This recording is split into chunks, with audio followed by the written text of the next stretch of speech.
बिस्मिल्लाहिर्रहमानिर्रहीम। मैं हूं सोहेल राना। एक हफ्ते से दहशतगर्दी का एक बाजार गर्म है और ये दहशतगर्दी अब पंजाब की तरफ मूव कर रही है। दाजल चेक पोस्ट है जो केपी और पंजाब को मिलाती है। ये दाजल चेक पोस्ट 1986 की बात है। ये दाजल चेक पोस्ट से ही सारी स्मगलिंग होती थी गंदम की और केपी में जाती थी। ये दाजल है, ये बखर और इसके पुल को, एक पुल है दाजल पुल, ये मिलाता है केपी को और बखर को। और इस पे जो एक कांस्टेबल लगता है ना, वो भी बखर के डीपीओ को 86 की मैं बात बता रहा हूं, उस वक्त 10,000 रुपया महाना देता था।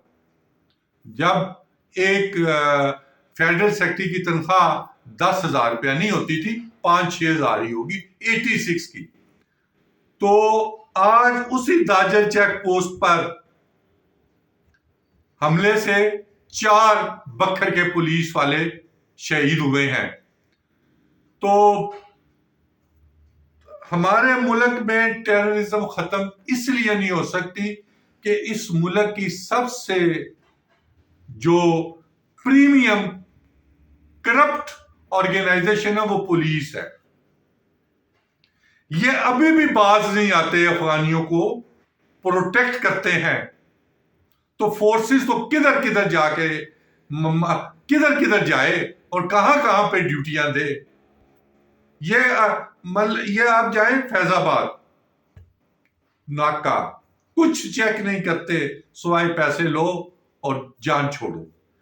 आगे चले जाएं सरीना चौक, फिर नाका, पैसे दे और आगे नाले चले जाए।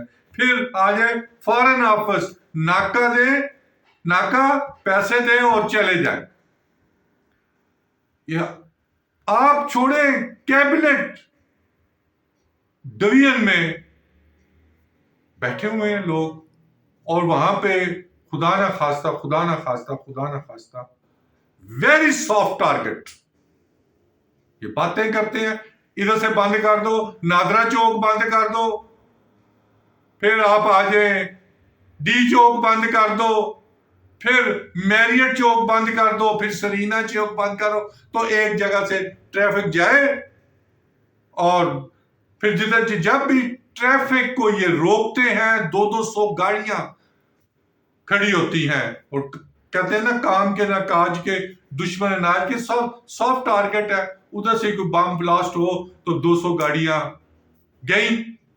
ये है इनकी टोटल क्या कहते हैं ना, पॉलिसीज।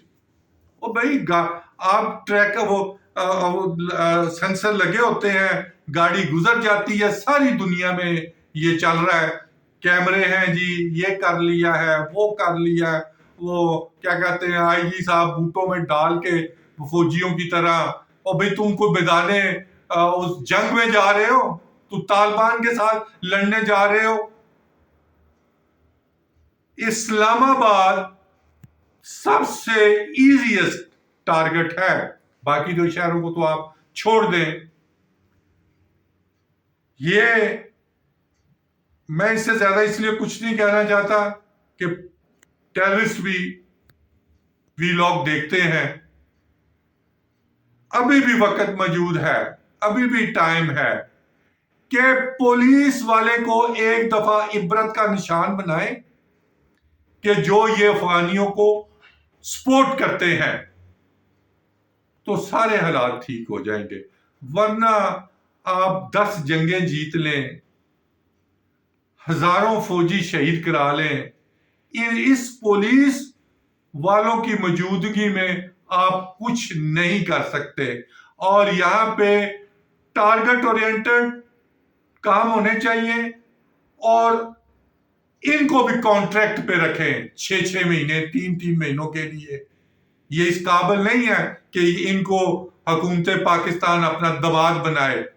ये जितने थाने हैं, ये इस्लामाबाद जो है, ये किसी आम शहर में फैसलाबाद, गुजरांवाला, लाहौर, रावलपिंडी में एक थाने की हदूद है। जो पूरा इस्लामाबाद है तो 20 थाने हैं, वहां पे 20 किस्म के एसपी हैं, फिर ऊपर DIGs हैं, फिर IGs हैं, तो और इनसे कुछ कंट्रोल नहीं हो रहा। फिर रेंजर भी है, फिर FC भी है। आने वाले, जो मैं कहना चाहता हूं, आने वाले दिनों में टारगेट्स टेररिस्ट ने किए मसाजिद, अमाम बारगाहें और स्कूल कॉलेजेस।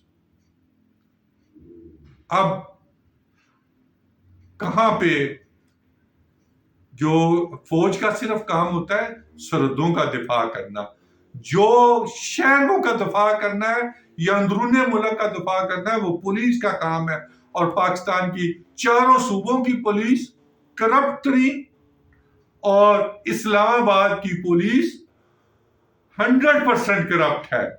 और इनके SHO सब इंस्पेक्टर्स के बंगले हैं F6 F8 में। तो वो तो चले जो सूबों में है, या सिंध में, बलूचिस्तान में, KP में या पंजाब में, वो तो कुछ शायद खाने के लिए करप्शन करते हो। ये बंगलों और विलास के लिए करप्शन करते हैं। तो यहां पे मैं फिर अगर कोई बात कहूंगा तो ये कहेंगे कि ये फोर्सेस की बात कर रहा है, कुछ ना तो कुछ करें, वरना इस्लामाबाद सबसे ज्यादा इजीएस्ट है दहशतगर्दों के लिए। और आने वाले दिनों में इस्लामाबाद में मजीद दहशतगर्द हमले होंगे। तफसीलात जानने के लिए आप बात बनी YouTube को सब्सक्राइब करें।